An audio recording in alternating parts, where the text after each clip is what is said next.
Hello friends, आप सभी लोगों का स्वागत है हमारे यूट्यूब चैनल पर। तो आज हम देखेंगे कक्षा 5 का वाटिका हिंदी यूपी बोर्ड का पाठ 9। पाठ का नाम है 3 सवाल। तो चलिए हम इस वीडियो में इस पाठ के प्रश्न उत्तर को देखते हैं। प्रश्न क है, राजा के मन में उठने वाले 3 सवाल क्या थे। तो जैसा कि हमने यहाँ पर लिखा है, राजा के मन में 3 प्रश्न क्या उठे थे। पहला प्रश्न है, कार्य करने का अच्छा समय कौन सा है। दूसरा है, किसकी बात मानी जाए और किसकी टाली जाए। तीसरा प्रश्न है, कौन सा कार्य करना जरूरी होता है। यही तीनों प्रश्न राजा के मन में उठे थे। अगला है, राजा ने साधु से मिलने के लिए क्या किया। इसका उत्तर हो जाएगा, साधु से मिलने के लिए राजा ने अपने राष्ट्रीय वस्त्र उतार दिए और साधारण वेशभूषा में अपने अंगरक्षकों के साथ साधु की कुटिया की तरफ निकल पड़े। अंगरक्षकों को बाहर छोड़कर पैदल चलकर राजा साधु के पास पहुंचे। अगला है, राजा का शत्रु उनका मित्र कैसे बन गया। इसका उत्तर हो जाएगा, राजा ने अनजाने में ही अपने शत्रु पर दया की, उसके घाव का उपचार कर उसकी जान बचाई। फलस्वरूप वह व्यक्ति जो राजा का शत्रु था और उसे जान से मारना चाहता था, उसका मित्र बन गया। अगला है, घायल व्यक्ति ने होश आने पर अपने बारे में क्या बताया। इसका उत्तर हो जाएगा, घायल व्यक्ति ने होश आने पर राजा को अपने बारे में बताया कि वह राजा को जान से मारना चाहता था, क्योंकि राजा ने कभी उसके भाई को मृत्यु दंड देकर उसकी सारी संपत्ति जब्त कर ली थी। आज जब उसे पता चला कि राजा अकेले साधु से मिलने गए हैं, तो वह उसे मारने के लिए आया, लेकिन राजा के अंगरक्षकों ने उसे पहचान लिया और घायल कर दिया। अगला है, राजा को अपने प्रश्नों के क्रमशः क्या क्या उत्तर मिले। तो जैसा कि हमने यहाँ पर लिखा है, पहले प्रश्न का उत्तर मिला, जिस समय जो कार्य हो रहा है उसे करने का वही उपयुक्त समय है। दूसरे प्रश्न का उत्तर मिला कि उस समय जो व्यक्ति आपके पास हो वही महत्वपूर्ण है। तीसरे का उत्तर मिला, तुम्हारे निकट यदि कोई व्यक्ति संकट में हो तो उसकी मदद करना ही सबसे जरूरी काम होता है। अगला प्रश्न दूसरा है, सोच विचार बताइए। प्रश्न है, राजा की जगह तुम होते तो। प्रश्न है, साधु की कुटिया पर पहुंचकर क्या करते। तो इसका उत्तर हो जाएगा, साधु की कुटिया पर पहुंचकर अपने प्रश्नों के उत्तर मांगते। दूसरा प्रश्न है, घायल व्यक्ति के साथ कैसा व्यवहार करते। तो अगर आप राजा की जगह होते तो घायल व्यक्ति के साथ कैसा व्यवहार करते, तो अच्छा व्यवहार करते, अर्थात उसका उपचार करते। अगला है, आपके लिए सबसे जरूरी काम क्या है, इसके लिए आप कैसे पूरा करेंगे। यानी जो आपके लिए जरूरी काम है वो आप कैसे पूरा करेंगे। तो मेरे लिए सबसे जरूरी काम है पढ़ाई करना। इसके लिए मैं अपने गुरुजनों और साथ साथ ही माता पिता की भी मदद लूँगी। अगला प्रश्न तीसरा है, अनुमान और कल्पना। प्रश्न है, यदि साधु ने तुरंत सीधे सीधे प्रश्नों का उत्तर दे दिया होता तो क्या होता। तो आपने पढ़ा होगा कि राजा के मन में 3 प्रश्न उठे थे, जिन प्रश्नों का उत्तर पाने के लिए वो साधु के पास गए, लेकिन वो अपना वेशभूषा बदलकर अपने अंगरक्षकों के साथ गए। उन्होंने अंगरक्षकों को बाहर ही कह दिया खड़ा होने के लिए और वो साधु के पास चले गए कुटिया में। उनका एक शत्रु था जो कि उन्हें मारना चाहता था। क्यों मारना चाहता था, हमने प्रश्न में जाना भी कि कभी जो शत्रु था उसके भाई को राजा ने मृत्यु दंड दिया था और उसकी सारी संपत्ति जब्त कर ली थी, इसलिए वो उनसे बदला लेना चाहता था। लेकिन जो उनके अंगरक्षक थे वो उन्हें घायल कर दिए, जो उसका शत्रु था उसे घायल कर दिए और राजा ने उसकी मदद की। इस प्रकार जो उसका शत्रु था वो उसका मित्र बन गया। तो इसका ये हो जाएगा उत्तर कि यदि साधु ने तुरंत सीधे प्रश्नों का उत्तर दे दिया होता तो राजा तुरंत लौट जाता और शत्रु द्वारा मारा जाता, क्योंकि जो शत्रु था वो तो राजा का इंतजार कर रहा था। अगला है, भाषा के रंग। नीचे लिखे उपसर्गों को जोड़कर शब्द बनाइए। हमने यहाँ पर बनाया है, उपसर्ग है प्रति और अनु, जोड़कर हमें शब्द बनाना है। तो हो जाएगा प्रतिधनशोध, प्रतिशोध, प्रतिधनकुल, प्रतिकूल, प्रतिधनवाद, प्रतिवाद, प्रतिधन दिन, प्रतिदिन, प्रतिधन घात, प्रतिघात, अनुधनचर, अनुचर, इसमें अनु लगा है उपसर्ग, तो ये हो जाएगा अनुधनकरण, अनुकरण, अनुधनकूल, अनुकूल, अनुधनवाद, अनुवाद, अनुधन रूप, अनुरूप।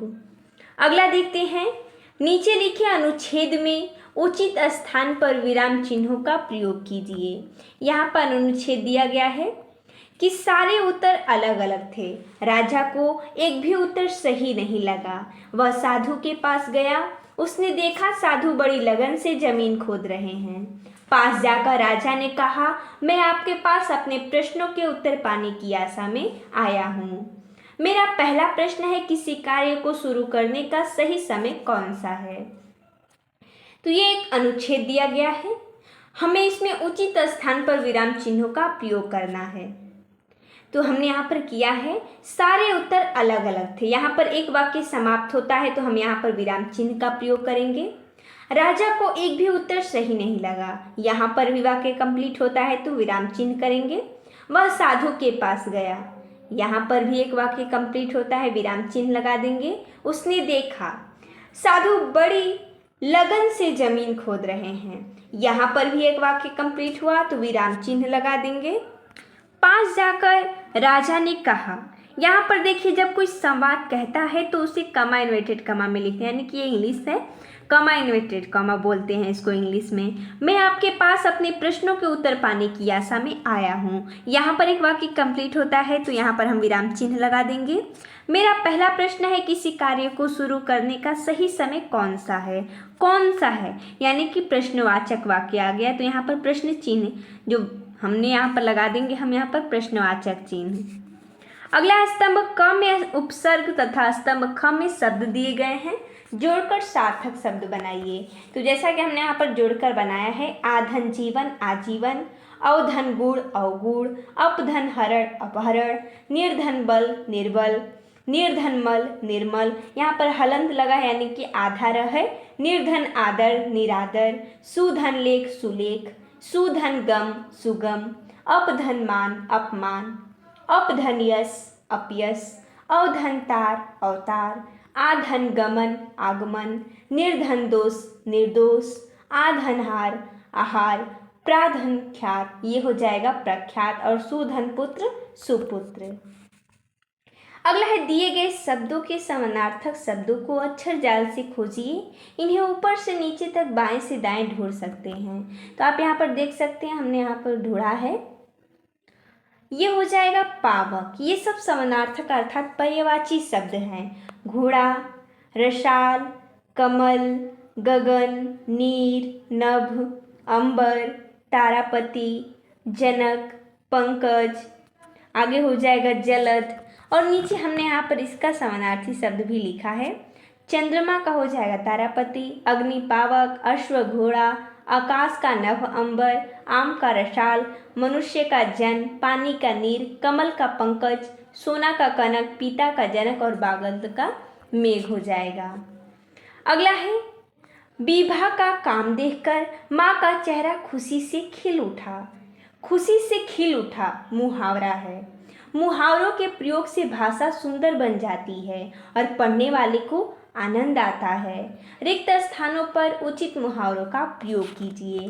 जैसा कि यहाँ पर मुहावरा पहले से ही दे दिया गया है और नीचे प्रश्नों में रिक्त स्थान है, वहाँ पर हमें उचित मुहावरा को भरना है।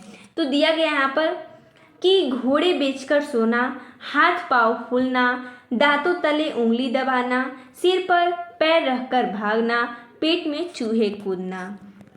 और यहाँ पर प्रश्न है, सिपाही को देखकर चोर सिर पर पैर रखकर भागा। हमने यहाँ पर पहले से ही रिक्त स्थान को भर दिया है। अचानक सामने शेर को देखकर उसके हाथ पैर फूल गए। पकवानों की महक नाक में आते ही पेट में चूहे कूदने लगे। नट को पतली रस्सी पर चलने देखकर लोगों ने दांतों तले उंगली दबा ली।